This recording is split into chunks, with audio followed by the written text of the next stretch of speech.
Baik, Assalamualaikum warahmatullahi wabarakatuh. Salam sejahtera, anda sedang menonton Lensa IPT tepat jam 9 malam. Hari ini hari Jumaat. Seperti biasa anda boleh tonton kami di saluran berita RTM. Anda boleh tonton kami di RTM Klik. Nak senang, nak mudah. Ikuti kami di Facebook dan tonton kami secara live di Facebook Live Lensa IPT. Hari ini saya ada 3 benda nak cakap kepada anda. Pertamanya berkenaan dengan baru-baru ni menginjak ke penghujung Oktober 2022, ramai daripada kita yang telah pun mendaftar menjejakkan kaki ke dunia institusi pengajian tinggi, dan juga ada juga yang baru saja meraihkan majlis convocation. Jadi kita nak ucapkan tahniah. Apa-apa pun kami mengharapkan segalanya urusan anda dipermudahkan. Yang kedua ni saya nak marah. Bila anda dah mohon peranti siswa, apa pasal nak jual? Korang ni dah kenapa? Simpan. Kalau dapat benda tu kita simpan dan jangan dijualkan. Apa-apa pun ini adalah tindakan yang tidak bertanggungjawab. Jadilah mahasiswa, jadilah pelajar yang bijak, menggunakan apa sahaja kemudahan yang diberikan oleh kerajaan dengan sebaiknya. Dan yang terakhir, ini adalah perkara yang mustahak kerana anda semua bakal mengundi dalam 3 minggu lagi. Rakyat Malaysia pastinya akan melaksanakan tanggungjawab memilih kerajaan dan juga menentukan siapa yang bakal menjadi pemimpin dan memimpin kerajaan kita Malaysia. Dan pastinya rancang perjalanan anda beli tiket untuk pulang ke kampung halaman kerana baru-baru ini IPT ataupun KPT baru saja meluluskan cuti, memberikan cuti kepada anda untuk pulang ke kampung untuk mengundi. Jadi kepada anda yang pertama kali nak mengundi, pastikan selepas anda sudah berdaftar sebagai pengundi, undilah dengan bijak. Undi anda adalah rahsia. Jadi rahsiakan undi anda, dan selepas ini kita akan bercakap berkenaan dengan pendidikan tinggi dalam manifesto, apa yang kita mahu, dan satu lagi kita akan bercakap berkenaan dengan pendidikan interaktif dikuasakan kecerdasan buatan. Semuanya selepas ini dalam Lensa IPT. Jangan ke mana-mana.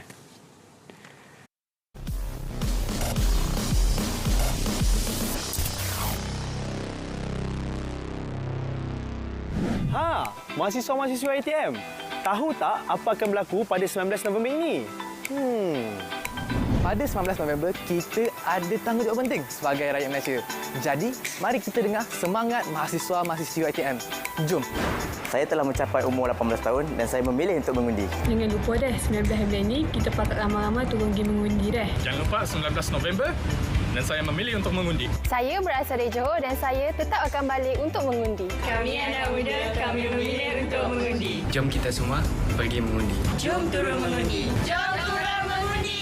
Kami pilih untuk mengundi. We are siblings. Jom turun ikut kami mengundi.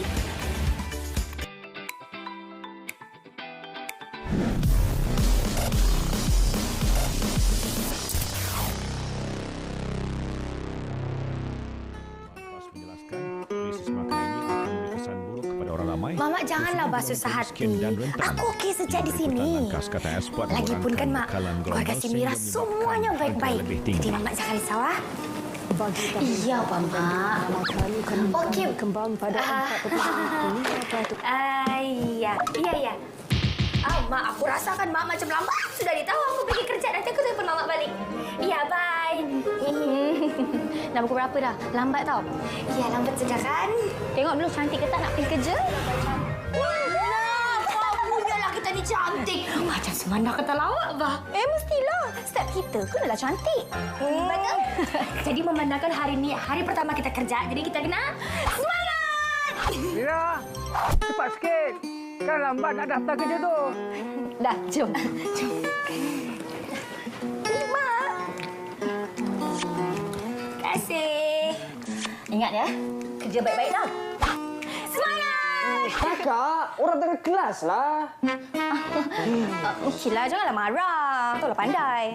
Adik, akak pergi kerja dulu, Cantik betul kain sarungnya kan? Belajar dan rajin tau. Bye. Okey. Bang, teksi abang dah okey ya? Beres. Malam dah baiki. Dah dapat duit untuk bantuan kan? Awak nak ke mana tu? Nak pergi mesyuarat. Alah, pintu sepadan kan dah buka. Saya nak buat rombongan lah, nak cek duit lebih sikit. Okey, sayang. Okey. Bye. Bye. Lima. Tunggu. Kita pergi sekali ya. Boleh. Ni, Mah. Barang yang kau kirim hari itu. Tahu tak? Barang-barang yang jual dekat jualan murah tu kan sangat murah lah. Pilihan kat tangan kita. Kalau dah boleh dapat murah macam ni, nak buat apa cari yang mahal kan? Betul. Sekejap ya. Okey. Wah, Lima, untunglah anak awak dah dapat kerja. Alhamdulillah. Lima, Siva dan Meng nak keluarkan baru punya produk tahu. Tu.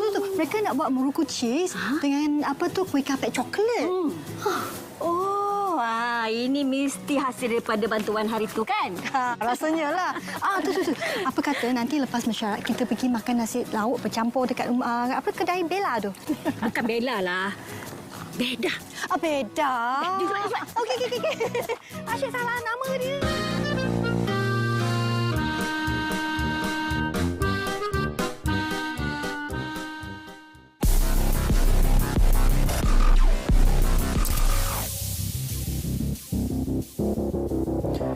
Saudara, 19 November nanti kita semua bakal melaksanakan tanggungjawab sebagai pengundi bagi pilihan raya umum ke-15 PRU 15 dan sebagai semestinya bermula 5 November nanti selepas sahaja selesai penamaan calon bagi PRU ke-15, setiap parti politik, setiap calon DUN maupun calon ahli parlimen akan menyatakan manifesto masing-masing.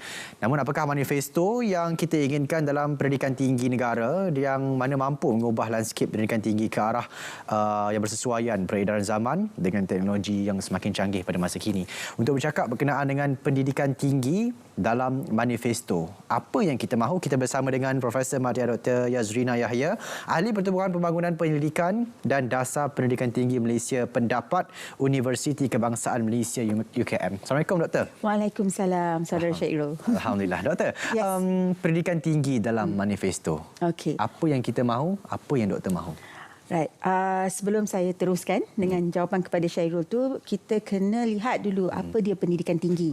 Sebab ada setengah-setengah merasakan pendidikan tinggi itu adalah universiti, tapi sebenarnya dia merangkumi semua. Ya, maknanya pelajar selepas habis menengah, dia akan pergi kepada pendidikan tinggi. Iaitu tak kiralah dia masuk politeknik, dia masuk college vocational, dia masuk college community atau institut latihan kemahiran, universiti awam, universiti swasta, itu semua adalah kategori-kategori pendidikan tinggi. Jadi apa yang kita mahu tu sudah tentunya apa sahaja yang bagus untuk pelajar ataupun pemegang taruh dalam konteks institusi pendidikan tinggi. Itu nanti kita akan bincang dengan lebih lanjut lagi. Baik. Ya? Okey. Jadi apa pentingnya, di manakah kritikalnya berkenaan dengan manifesto, berkenaan dengan politik jika dikaitkan dengan pendidikan tinggi, Doktor? Kita kena lihat manifesto adalah satu apa yang kita kata adalah satu kemahuan ataupun yang ditawarkan kepada kepada penerima yang melantik orang-orang yang kita pilih lah. Orang kita pilih maknanya menteri ataupun sebenarnya dilantik menteri, ahli-ahli politik yang kita pilih. Yang akan membawa agenda-agenda tertentu untuk memajukan pendidikan tinggi. Tapi oleh itu kita kena lihat dulu apa dia pendidikan itu sendiri, pendidikan tinggi itu sendiri. Itu sangat penting sebab untuk memastikan setiap orang, setiap orang ni maksudnya pelajar, warga akademik, para penyelidik dan juga pentadbir-pentadbir dan semualah di dalam ekosistem pendidikan tinggi itu akan mendapat manfaat. Itu yang paling penting. Baik. Dari kacamata sebuah NGO yang menganalisis dasar dan amalan pendidikan tinggi negara, Doktor, apa sebenarnya isu-isu pendidikan tinggi yang selalu dibangkitkan dalam manifesto pilihan raya sebelum ini? Apa janji-janji yang diberi? Saya bukan pakar dalam politik. Saya juga tak adalah menganalisis PRU sebelumnya sebab saya bukan pakar dalam bidang tersebut. Tetapi kalau kita lihat dalam PRU yang sebelum ini, PRU 14, ada beberapa isu yang dibawa oleh parti-parti politik. Contohnya dalam Barisan Nasional. Dia membawa manifesto mengenai internet.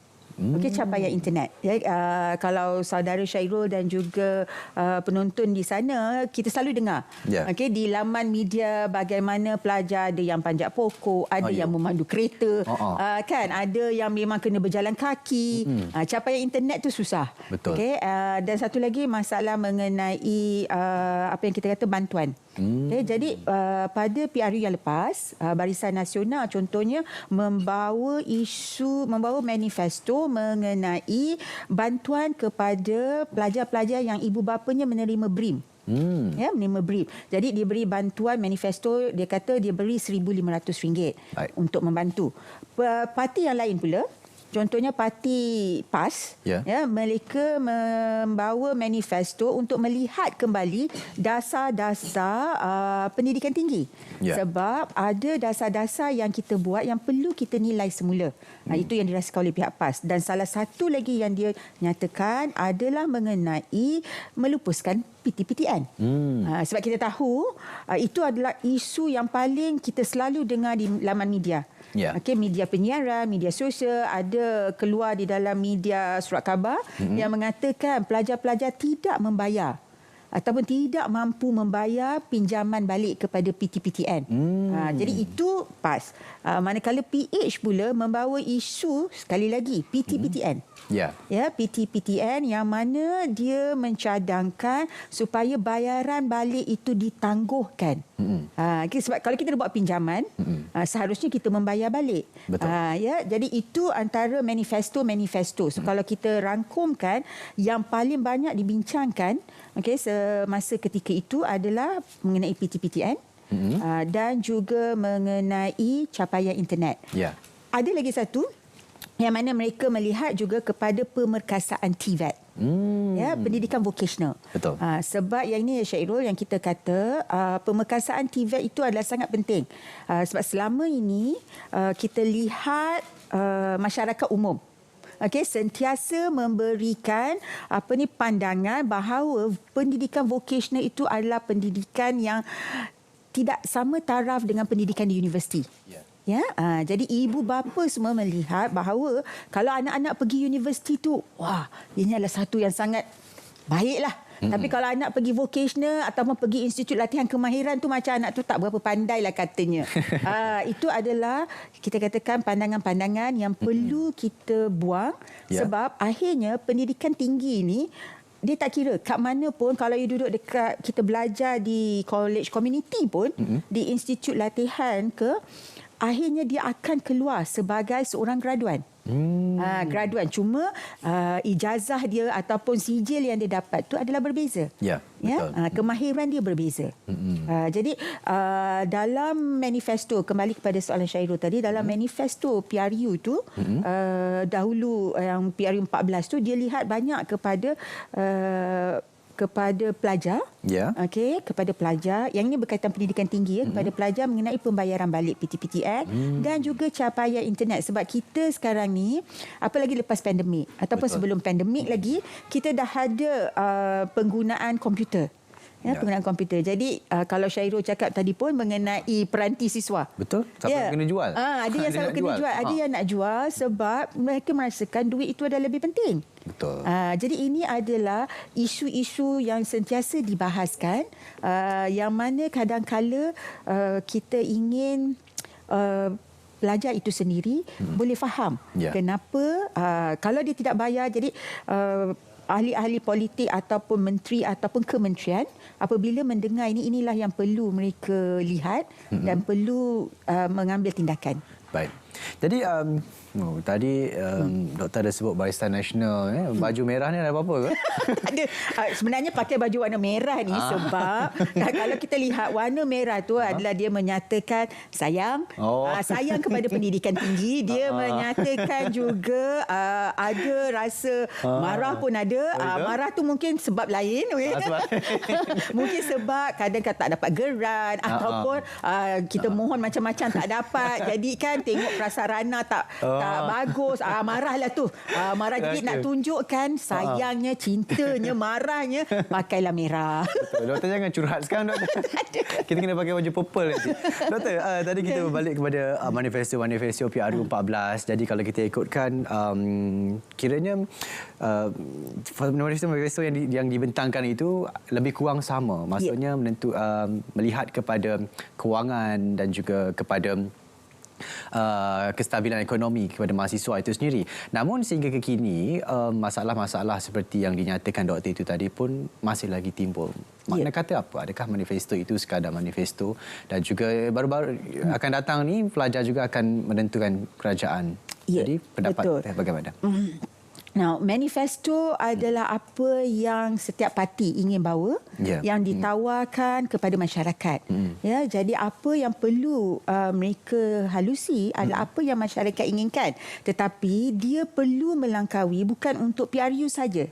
Sepatutnya perlu bukan pada PRU saja, dia perlu lebih jauh lagi ke hadapan, yang mana dia perlu melangkaui masa. Maknanya pelaburan yang diletakkan ke dalam di dalam manifesto tersebut. Jadi itu yang penting. Pada ketika itu, kalau kita lihat yang saya katakan tadi, dia melihat kepada masalah yang berlaku pada ketika itu. Jadi yang sekarang ini, kalau kita lihat apa yang kita inginkan, tawaran itu bukan bersifat jangka pendek. Dia kena jangka panjang. Betul. Ya, jadi kalau kita nak lihat yang paling cepatlah, kalau orang kata dalam bahasa Inggerisnya quick win. Okey, kita lihat apa yang pelajar inginkan. Okey, satu, baru-baru ini saya rasa Persatuan Mahasiswa ada mengatakan mereka ingin pembayaran yuran, tak ada yuran untuk universiti bagi pelajar B40. B40 ya, B40 tak ada pembayaran yuran. Ini adalah kita faham. Okey, jadi perlu dilihat konteks. Ada setengah-setengah negara yang mana pendidikannya percuma. Tetapi adakah kita mampu untuk melaksanakannya? Itu kena panggil lah. Maknanya kena ada satu sidang untuk memastikan kalau pembayaran, tiada pembayaran yuran bagi B40, bagaimana dengan M40? Betul. Sebab dia akan ada banyak isu yang berkait. Betul. Okay? Jadi tapi ada satu lagi juga isu yang mungkin dekat dengan pelajar kalau kita lihat, kegusaran ibu bapa. Okay, sebab anak-anak masuk pendidikan tinggi, keluar kerja ke tak kerja, dapat gaji besar ke tidak, boleh hidup senang ke tidak, kerja yang bagaimanalah pula. Jadi itu yang kalau kita lihat, kalau Syairul kata tadi manifesto, tinggal manifesto, tak juga. Sebab manifesto itu kalaulah bila seorang pemimpin, tak kisahlah pemimpin parti-parti mana pun, apabila dia dilantik, manifesto itu perlu kurang-kurangnya dilaksanakan. Dia dilaksanakan dalam apa jua cara. Itu yang kalau kita lihat, ada manifesto, ada pelan pembangunan pendidikan. Betul. Ada pelan pembangunan pendidikan yang mana melihat kepada masalah-masalah yang diutarakan. Contohnya, kalau untuk warga akademik, warga akademik pula, mereka apa yang kita perlukan? Kalau kita lihat universiti awam ataupun institut latihan kemahiran ataupun kita kata college community, ada setengah tu dah lama, banyak tahun. Baik. Prasarana. Dari segi prasarana, kalau kita inginkan pelajar-pelajar menjadi seorang insan yang berkemahiran, yang mempunyai daya pemikiran inovatif, prasarana memainkan peranan yang penting. Penggunaan makmal. Kalau tidak ada peranti, makmal itu kena bagus. Betul. Jadi di sini yang kita lihat perlu ada, of course, kita kata kewangan. Betul. Kewangan yang perlu diletakkan. Tadi doktor ada sebut berkenaan dengan kemahiran. Saya fikirkan kemahiran insaniah ataupun soft skill. Ada soalan berkenaan dengan soft skill kepada para pelajar dalam manifesto, tapi semuanya selepas ini dalam Lensa IPT. Jangan ke mana-mana, kita akan kembali selepas ini.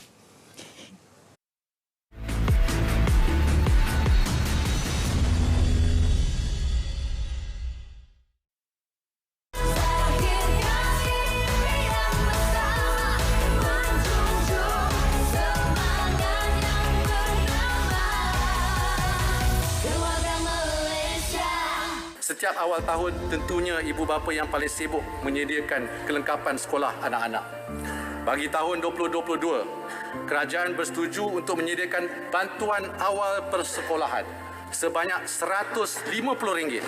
Hari itu, masa buka sekolah, kerajaan ada bagi bantuan. Oh, guna beli apa? Baju sekolah adik lah.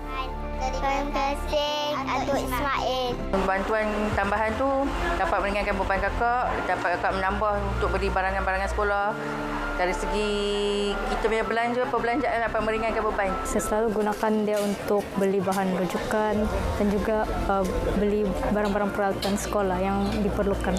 Saya sangat berterima kasih sebab saya dapat tu bantuan dan juga sangat bersyukurlah. Ya, terima kasih. Manfaat kepada anak-anak mereka lah yang bersekolah untuk membeli keperluan sekolah seperti beg sekolah, kasut, even kasut sekolah pun sudah semakin mahal. Jadi, pakaian sekolah. Hari tu kan, sekolah nak buka. Dapat bantuan. Dapat RM100 dan duit tu untuk tolong ibu dan syukur Alhamdulillah. Beli pensel, beli baju baru, baju PJ dah kecil juga. Terima kasih. Saya nak istimewa guna untuk bayar yuran sekolah, PIPG. Saya harap kerajaan dapat buat banyak lagi bantuan untuk kanak-kanak lain.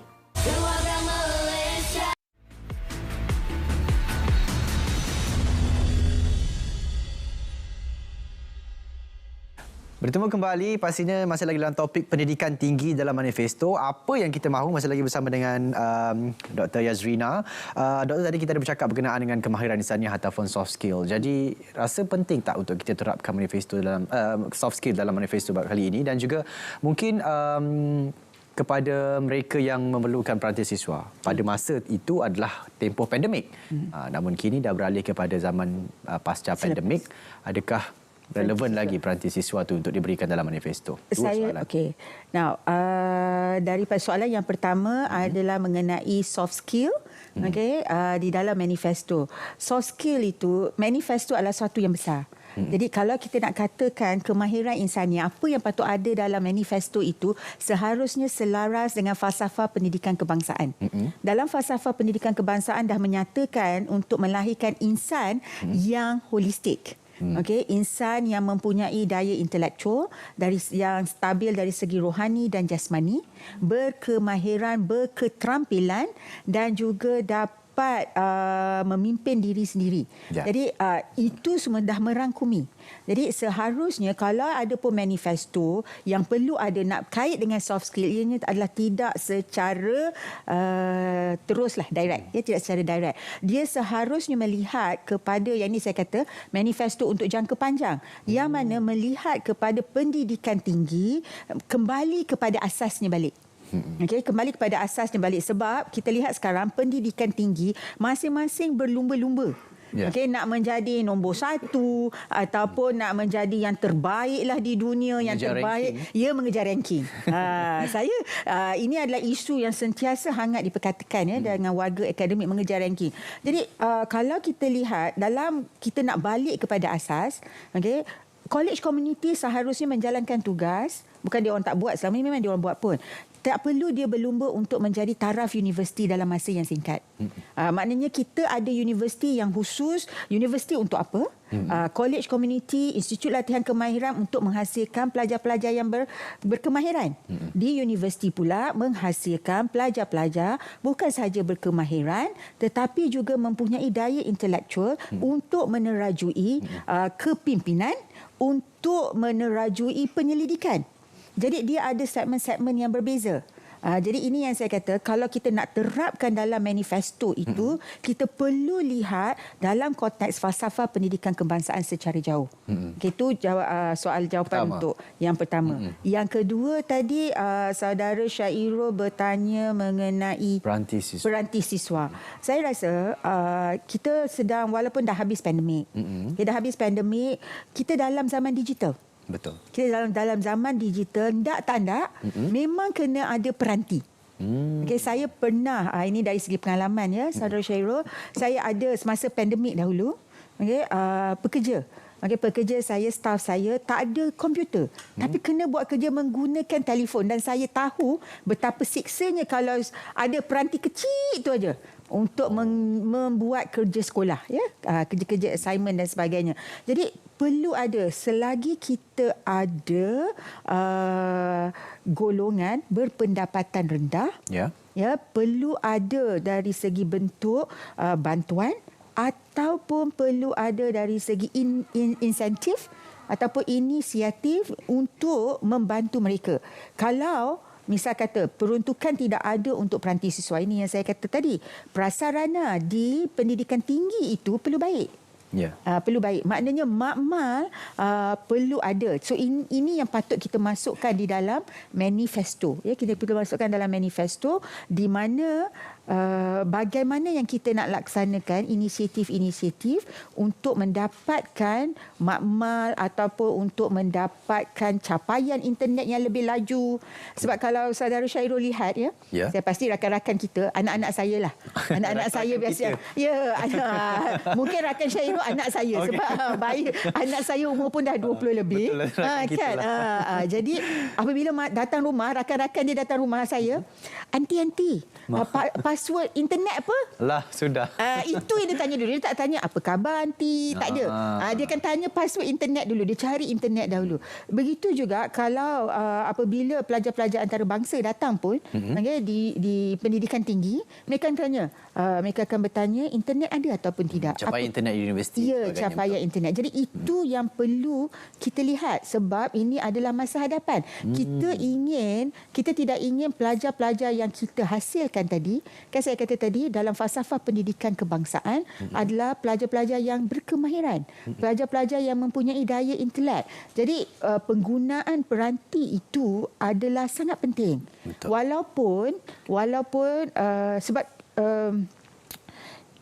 pelajar-pelajar ni lahir dalam tahun yang berbeza. Kalau tanya pada saya boleh hidup tak ada handphone mungkin. Sehari dua boleh lah. Lepas tu dah masuklah mesej banyak kan. Tapi untuk pelajar-pelajar yang dah biasa untuk mencari bahan dan sebagainya, peranti itu penting. Jadi perlu ada. Ya. Okay? Jadi nak pula kita berhadapan dengan situasi semasa, anda kata doktor sendiri pun dalam bidang akademia perlu dekatkan diri dengan pelajar. Pelajar juga menggunakan teknologi. Doktor juga perlu mahir dalam teknologi. Itu satu perkara yang amat kita risaukan pada masa kini kerana teknologi semakin berkembang. Betul. Persediaan kita sebagai institusi pengajian tinggi di Malaysia, apakah persediaan kita untuk tahun-tahun yang mendatang dalam dunia teknologi. Doktor, tadi kita bersebut berkenaan dengan kebebasan politik tadi, Doktor. Pendidikan tinggi memerlukan political will, iltizam politik, tapi bukan amalan politicking. Jadi adakah pendidikan tinggi kita bebas atau boleh bebas daripada unsur politik, Doktor? Okey, saya setuju dengan kenyataan pendidikan tinggi memerlukan political will, iltizam politik. Itu penting. Sebab dengan iltizam politik ada kuasa. Bila ada kuasa untuk melaksanakan perubahan. Dan bukan amalan-amalan politik. Amalan politiking ini maknanya amalan politik yang tidak sihat. Yang mempengaruhi, contohnya kalau kita katakan penyalahgunaan geran ataupun mempengaruhi seseorang untuk mendapatkan geran dan sebagainya atau mendapatkan jawatan. Jadinya adalah perlu untuk ada satu iltizam dan politik yang sangat kuat untuk memastikan pendidikan tinggi dapat maju ke hadapan. Nah, pendidikan tinggi, kalau tanya pendapat saya, sebenarnya tidak bebas daripada politik. Memang tidak bebas. Kalau masih lagi dalam keadaan yang sama seperti sekarang, di mana kita masih lagi bergantung kepada kerajaan untuk mendapatkan kedudukan, peruntukan dan sebagainya, politik itu akan sentiasa ada. Okey, politik itu akan sentiasa ada. Cuma kalau kita ingin bebas, saya nak katakan boleh, tapi dia mesti mempunyai iltizam yang lagi kuat. Maknanya pemimpin yang dipilih itu perlu meletakkan masyarakat. Betul. Masyarakat maknanya pemegang taruh di dalam pendidikan tinggi itu adalah kriteria utama, bukan untuk kepentingan parti, bukan untuk kepentingan sendiri, ataupun yang lain-lain, tetapi kepentingan masyarakat itu diletakkan dahulu. Dan ini adalah agak sukar. Jadi itu yang saya rasakan. Cuma bagaimana pendidikan tinggi ingin mengimbangkan imbangkan politik di dalam kampus ataupun di dalam institusi itu, itulah saya rasa yang paling penting adalah pemimpin-pemimpin yang kita pilih akhirnya. Mungkin Vice Chancellor, Naib Chancellor sedang menonton kita sekarang ini, Doktor. Habis lepas ni saya kena pantun. Datuk Iti panggil nanti. Datuk Iti panggil nanti. Doktor, mungkin sebagai kita pun dah menghampiri kepada penghujung slot, satu soalan sebelum kita penutup. Apa antara harapan pendapat iaitu ahli pembangunan pendidikan dan dasar pendidikan tinggi Malaysia, pendapat terhadap sektor pendidikan tinggi negara secara keseluruhannya selepas pilihan raya umum ke-15 nanti, Doktor? Okey, saya ingin lihat bagi pihak pendapatlah daripada jangka panjang ya. Maknanya kita lihat kepada jangka jauh, pandangan yang jauh, iaitu pendidikan tinggi kembali kepada asasnya. Okey, asas dia bermaksud tidak semua perlu menjadi universiti. Sekarang ni kita ada 20 universiti awam. Kita ada berpuluh universiti. Kita ada universiti swasta yang besar. Kita juga ada universiti luar negara yang ada di dalam Malaysia. Dan kita ada college community. Kita ada politeknik. Semuanya mempunyai fungsi-fungsi yang sama. Fungsi-fungsi yang sama, tetapi dengan maknanya dia ada asas yang sama, iaitu untuk menghasilkan graduan, untuk mencari kebenaran, untuk menghasilkan pemimpin. Jadi perlu ada satu penekanan untuk melihat kepada institusi-institusi ini berfungsi mengikut acuan. Itu satu. Yang kedua adalah penting untuk institusi ini menjalankan mengikut acuan Malaysia. Itu yang paling penting. Saya rasa acuan Malaysia itu kita nak uji, kita nak menilai universiti ataupun pendidikan tinggi itu, college itu mengikut acuan Malaysia. Itu yang paling utama. Betul. Bukan berdasarkan ranking luar negara. Betul. Itu yang paling utama. Sebenarnya kita kena melihat kepada kembali pasaran graduan yang pertamanya, pendapat saya. Yang keduanya, apa yang universiti itu dapat tawarkan kepada Malaysia. Kemudahan dan juga bantuan yang mereka dapat salurkan, dapat masyarakat Malaysia rasai. Baik, terima kasih kita ingin ucapkan kepada Profesor Madya Dr. Yazrina Yahya, Ahli Pertubuhan Pembangunan Pendidikan dan Dasar Pendidikan Tinggi Malaysia, pendapat Universiti Kebangsaan Malaysia UKM, mengenai sudi bersama kita pada hari ini berkongsi berkenaan dengan pendidikan tinggi dalam manifesto, apa yang kita mahu. Moga-moga apa yang dikongsikan itu dapat memberi inspirasi kepada anda, dapat menentukan apa yang kita patut pilih, apa yang patut kita undi, memilih kerajaan, memilih pemimpin untuk memimpin kerajaan Malaysia. Terima kasih kita ucapkan sekali lagi kepada Dr. Yazrina, tapi kepada penonton Lensa IPT jangan ke mana-mana kerana selepas ini kita akan bersama dengan salah sebenarnya dua orang tetamu kita akan bawakan kepada anda berkenaan dengan pendidikan interaktif dikuasakan kecerdasan buatan. Semuanya selepas ini.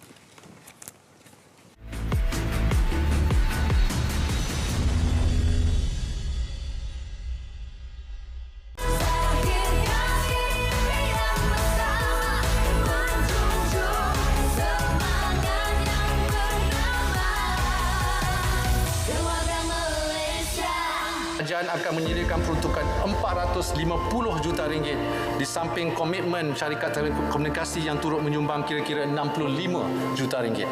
InsyaAllah seramai 600,000 siswa-siswi daripada keluarga B40 bakal menerima manfaat daripada inisiatif ini. Bagi saya, bantuan yang pelajar dapat komputer riba ni sangat membantulah dalam pelajar meneruskan pelajaran diorang. Dengan dapat komputer riba tu, diorang boleh banyakkan searching semua. Sebab kalau nak harapkan zaman dulu dengan mesin type, sekarang laptop. Setiap perkara perlu laptop. Jadi, pemberian laptop terutama untuk B40 amatlah dihargai. Dan saya juga merupakan salah seorang pelajar B14 yang telah menerima bantuan, dan bantuan-bantuan ini telah memberikan faedah kepada saya untuk saya mengulang kaji pelajaran dan membantu saya dalam exam peperiksaan. Kepada pelajar merupakan satu langkah yang bijak yang diambil oleh kerajaan. Kemajuan teknologi itu dapat digunakan oleh pelajar melalui pemberian laptop, dan pelajar tidak boleh terus bergantung kepada bahan fizikal seperti buku teks dan sebagainya, dan akses lebih mudah untuk dibuat melalui menggunakan komputer riba tersebut. Pemberian komputer riba ini sangat bagus sebab akan membantu pelajar daripada sekolah rendah sampai ke universiti untuk jadi lebih berkemahiran, dan pelajar pun akan rasa tak terbeban untuk membuat segala kerja rumah, untuk membuat assignment, dan boleh buat di mana-mana saja, tak terikat di mana-mana tempat.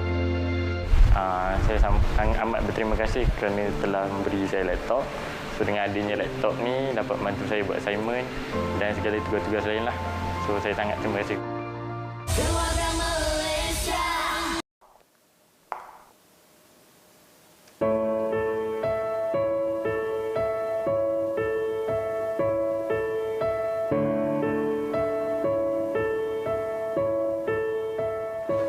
Saya boleh jual pada harga lebih tinggi.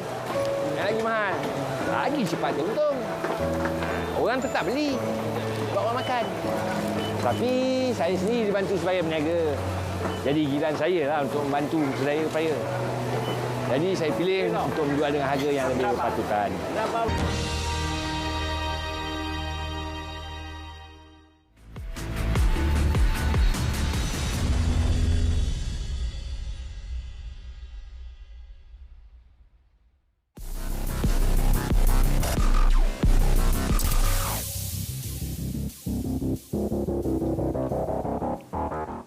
Saudara, slot kali ini kita ingin berkongsikan kisah kejayaan pelajar Universiti Malaya The Cuties yang dinobatkan sebagai juara TCS Sustainathon ASEAN yang berlangsung di Singapura baru-baru ini, dan bagaimana sebenarnya pertandingan ini mampu menyelesaikan isu-isu mencabar terutamanya berkaitan dengan matlamat pembangunan lestari pertubuhan bangsa-bangsa bersatu UNSGG melalui penggunaan teknologi digital secara bijak. Kita bersama dengan Encik Jivan Raju, Ketua Pegawai Eksekutif TCS Malaysia, dan juga David Chong Hui Tien, Ketua Pasukan The Cuties dan juga pelajar Universiti Malaya. Hai.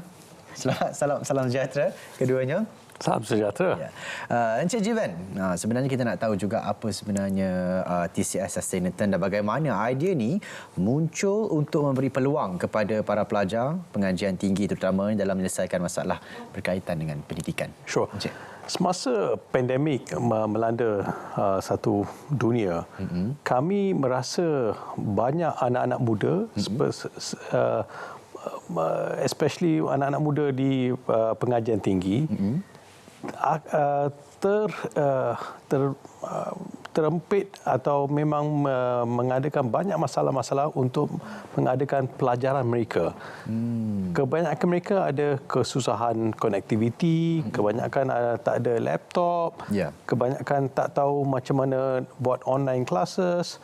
So kita sebagai satu syarikat di Malaysia bercadangkan apa kita boleh buat untuk anak-anak muda ni. And kita mulakan satu pertandingan called di TCS Sustainathon. The idea belakang TCS Sustainathon ni ialah untuk menggalakkan anak-anak muda di institusi tinggi untuk membina atau develop idea baru untuk mengatasi masalah-masalah di zaman pandemik. Specifically masalah-masalah berkaitan dengan pengajaran mereka. Betul. So itulah intention atau memang itulah matlamat kita mengadakan TCS Sustainathon dan membuka kepada pelajar-pelajar di institusi tinggi di Malaysia untuk bersaing dengan idea-idea baru menggunakan digital. Untuk menyelesaikan satu masalah di negara kita. Jadi kita bersama dengan Debbie juga. Debbie antara peserta bagi TCS Sustainathon, Ketua Pasukan The Cuties. Jadi apa yang Debbie buat waktu TCS Sustainathon? Macam pengalaman Debbie di situ? Kami bermula dengan mengemukakan proposal.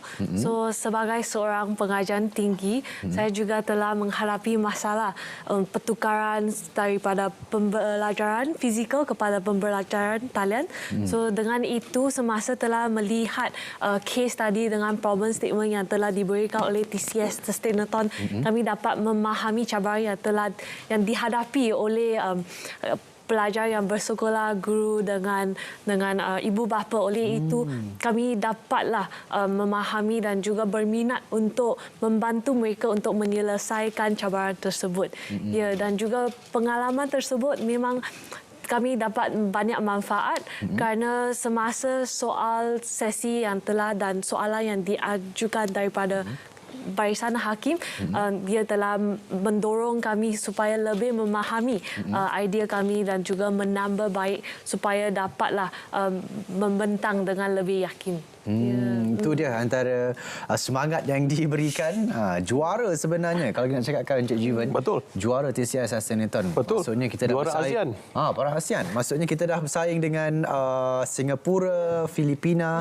The Cuties, wakil Malaysia dapat jadi juara. Betul. Jadi apa antara future plan untuk The Cuties? Saya sebagai anak Malaysia berbangga kerana Cuties ni menjadi juara ASEAN. Ya. Antara anak-anak dari Filipina, antara anak-anak dari Malaysia dengan antara anak-anak dari Singapura.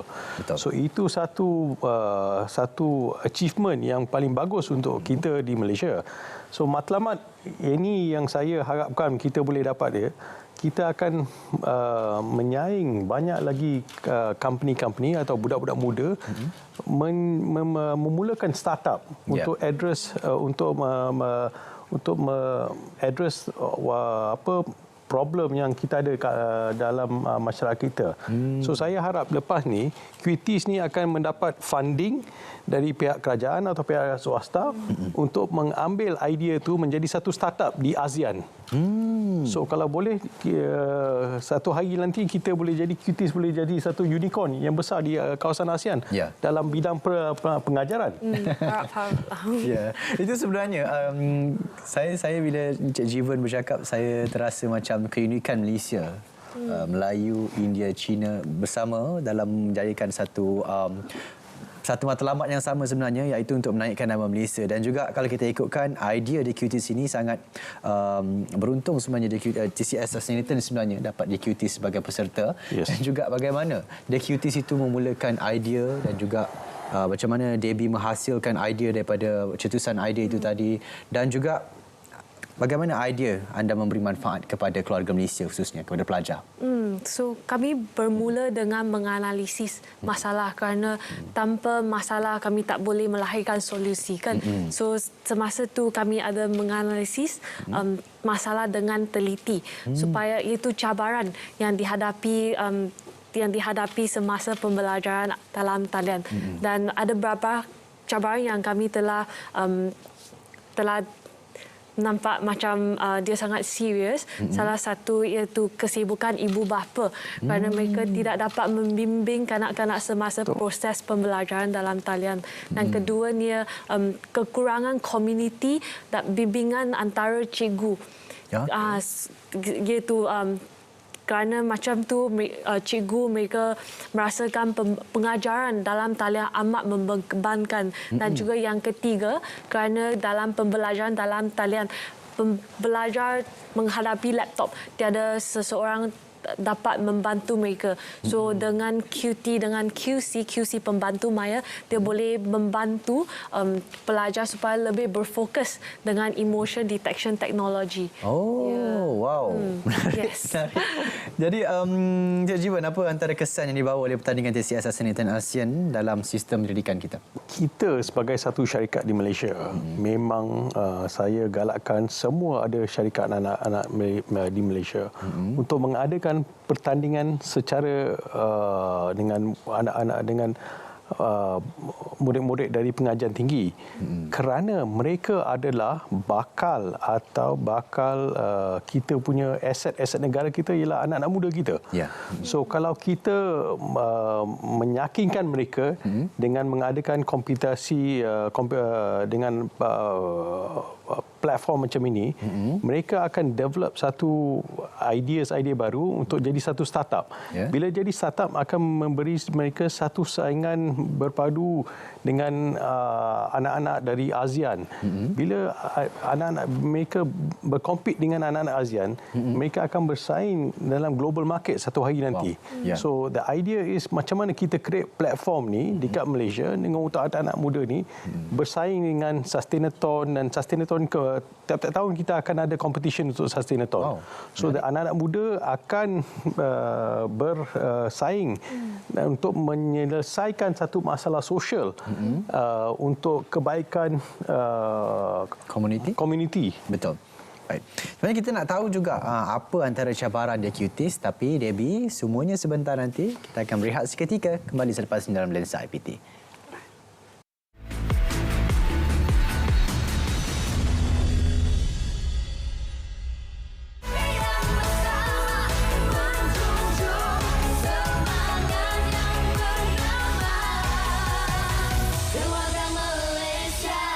Dengan ini, kerajaan akan melanjutkan pelaksanaan program subsidi upah selama 3 bulan lagi dengan kadar RM600 sebulan bagi pekerja bergaji RM4,000 dan ke bawah. Sebagai seorang peniaga, saya secara keseluruhannya saya menyokong kadar bantuan subsidi upah yang diberikan oleh pihak kerajaan ini kerana pada sewaktu pandemik jualan agak terjejas. Jadi dengan bantuan ini sedikit sebanyak dapat mengurangkan bebanan yang ditanggung oleh usahawan dan saya berharapkan bantuan ini dapat diteruskan.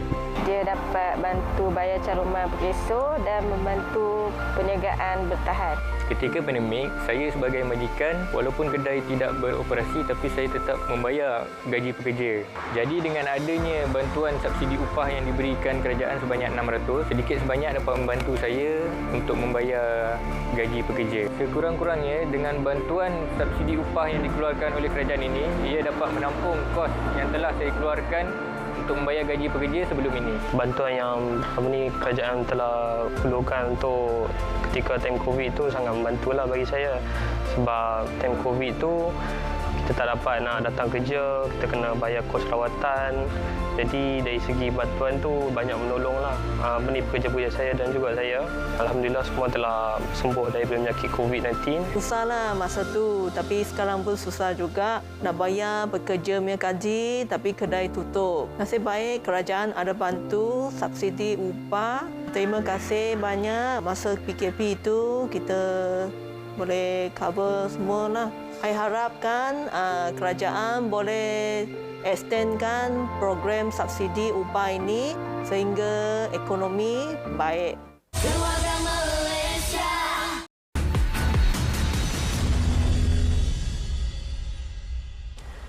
Masih lagi dalam topik pendidikan interaktif dikuasakan kecerdasan buatan ataupun artificial intelligence. Pasukan JQTs juara bagi pertandingan TCS Sustainathon, satu AI yang mereka cipta. Jadi kita dah tahu tadi berkenaan dengan apa yang mereka ciptakan, tapi kita nak tahu apa antara cabaran yang Debbie hadapi. Ada 3 cabaran yang kami telah menghadapi. Salah satunya adalah cabaran untuk melahirkan penyelesaian yang dapat memanfaatkan semua pihak. Including parents, teachers dengan students. Dan yang kedua, macam mana kami boleh menggunakan teknologi semasa untuk melahirkan penyelesaian.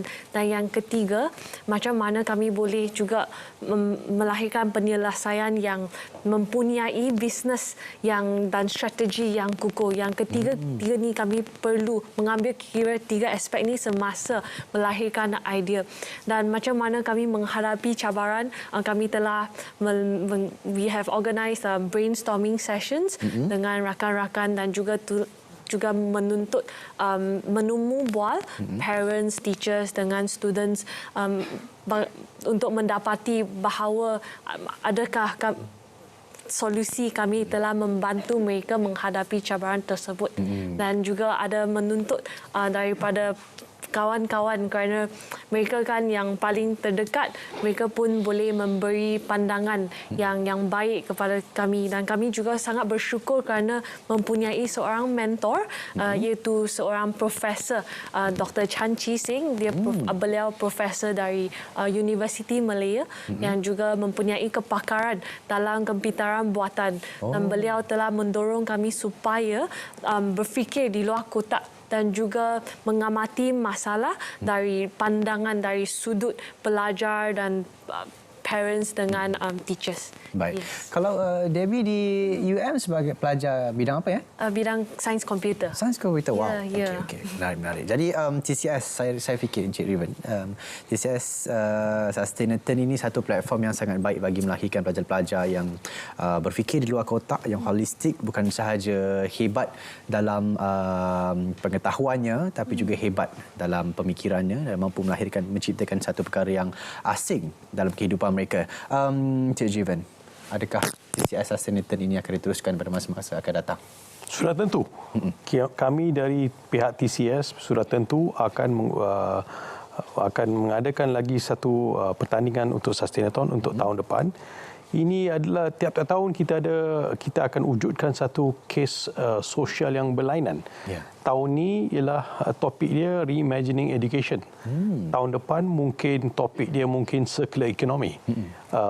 Idea matlamat kami ialah untuk kita melahirkan anak-anak muda yang akan mengeluarkan akan mencipta satu startup yang akan mengatasi masalah-masalah sosial bukan sahaja di Malaysia tapi di ASEAN dan kalau boleh satu dunia sekali.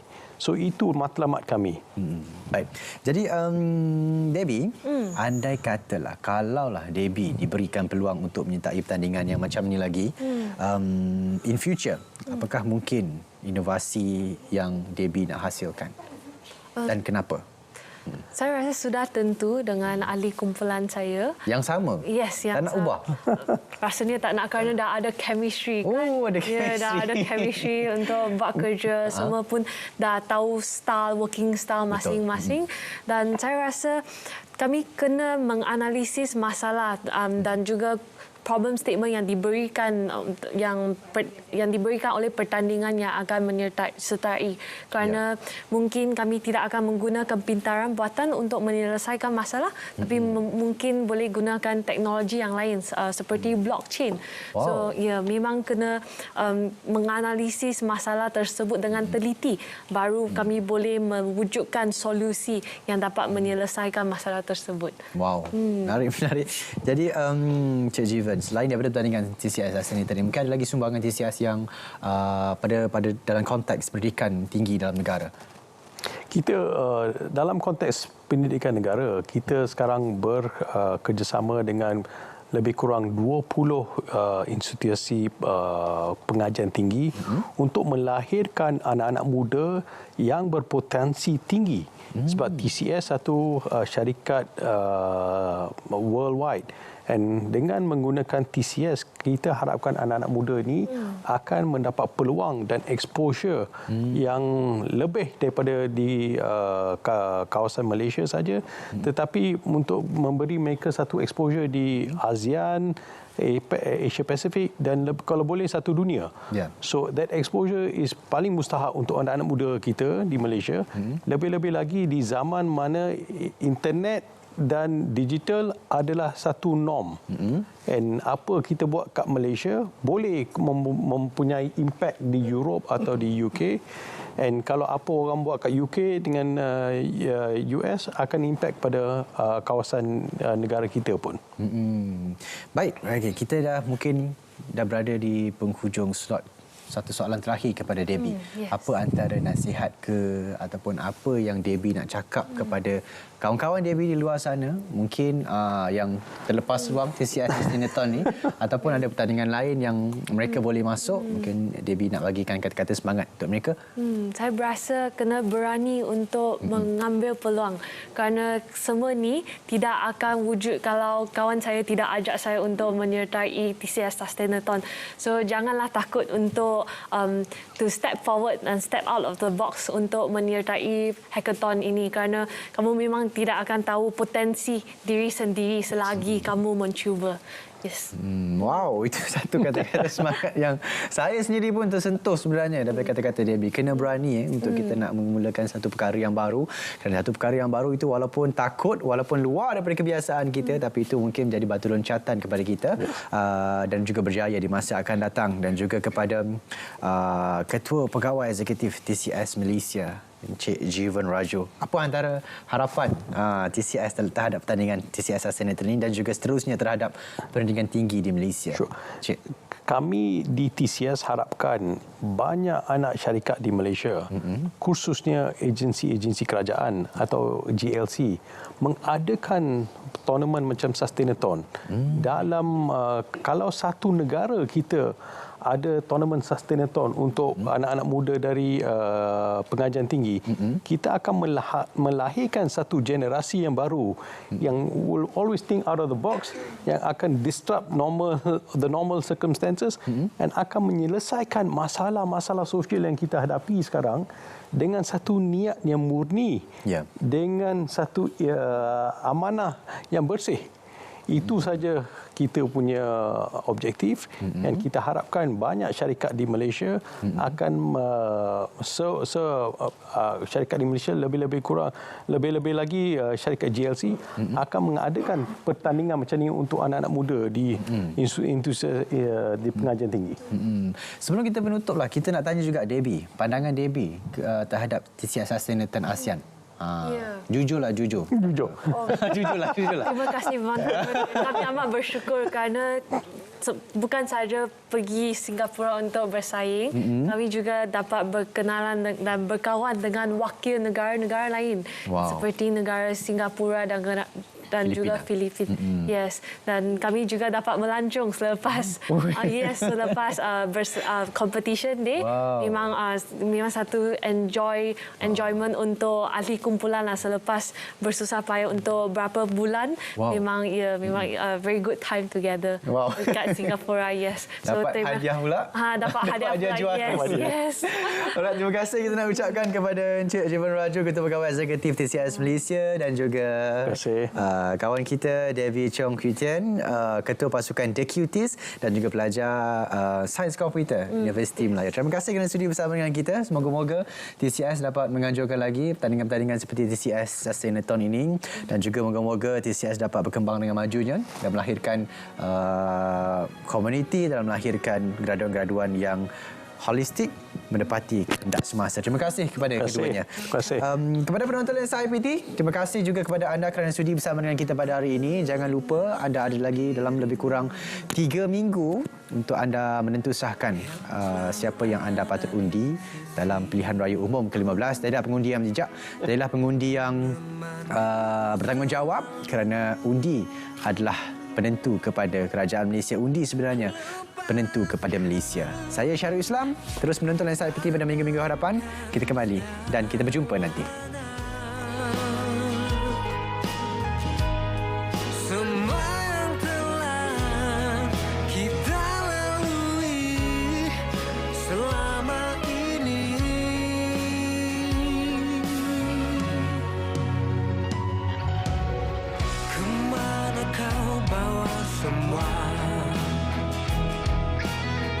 Kenangan kita berdua,